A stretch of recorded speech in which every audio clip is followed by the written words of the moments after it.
Celine Evangelista sebut Stefan William tak peduli dengan kedua anaknya sejak cerai. Celine Evangelista menyebutkan Stefan William tidak peduli pada kedua anaknya.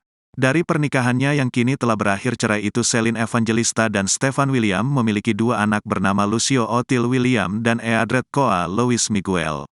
Anak-anak belum ketemu bapaknya sejak setahun lalu, kata Celine Evangelista di bioskop 21 Metropol, Jalan Cikini, Jakarta Pusat, Senin, tanggal 12 Juni tahun 2023, malam.